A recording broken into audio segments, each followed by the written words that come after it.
చంద్రబాబు నాయుడు గారు ముఖ్యమంత్రి అయిన తర్వాత నిజంగానే క్రీడాకారులందరూ ఎంతో సంతోషంగా ఉన్నారు.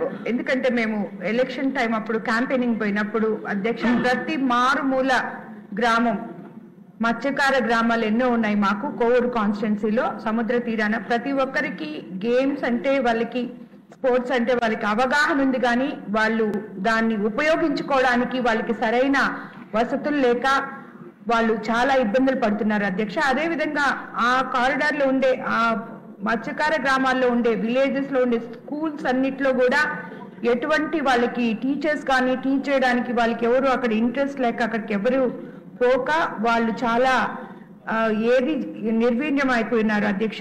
అదేవిధంగా విడవలూరు మండలంలో గత తెలుగుదేశం ప్రభుత్వంలో చంద్రబాబు నాయుడు గారు ముఖ్యమంత్రిగా ఉన్నప్పుడు మినీ స్టేడియం నిర్మాణం కోసం 2.20 కోట్ల రూపాయల నిధులు మంజూరు చేసి అనుమతులు కూడా ఇచ్చున్నారు అధ్యక్ష. అప్పుడు పనులు కూడా ప్రారంభించి 75% పనులు పూర్తి చేశారు అధ్యక్ష. గడిచిన ప్రభుత్వంలో ఆ 25% పనులు కూడా పూర్తి చేయడానికి కనీసం ఎటువంటి దానికి ఆలోచన కూడా లేదు, అది అసలు ఒకటి ఉందని కూడా వాళ్ళకి తెలియదు అధ్యక్ష. ఈ మినీ స్టేడియం ని పూర్తి చేస్తే చాలా మంది క్రీడాకారులు ఉపయోగంగా ఉంటుంది అధ్యక్ష.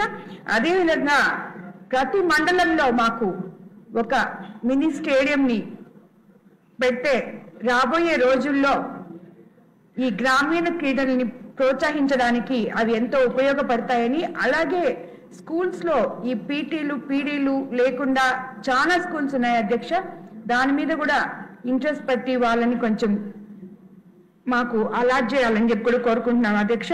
అదేవిధంగా మనకి ఈ పిల్లలు ఎప్పుడైతే మనము ప్రతి గ్రామంలో మారుమూల ప్రాంతాల్లో కూడా స్పోర్ట్స్ ని మనం ఎంకరేజ్ చేస్తామో ఈ పిల్లలు పెడదారిన పట్టకుండా కనీసం వాళ్ళు ఈవినింగ్ అయితే సాయంత్రం అయితే పోయి ఆడుకోవడానికి కొంచెం వెలుసుబాటు ఉంటుంది, 10 మందితో కలిసి కొంచెం మంచి ఇది చేసుకోవడానికి ఉంటుంది అధ్యక్ష. మరి ఈ గ్రామాల్లో గ్రామీణ క్రీడల్లో కాబట్టి మంత్రి గారిని వినవించుకుంటున్నాను అధ్యక్ష. ప్రతి మండలంలో మాకు ఒక మినీ స్టేడియం కావాలని చెప్పి కోవూరు కాన్స్టిట్యున్సీలో కావడం జరుగుతుంది అధ్యక్ష.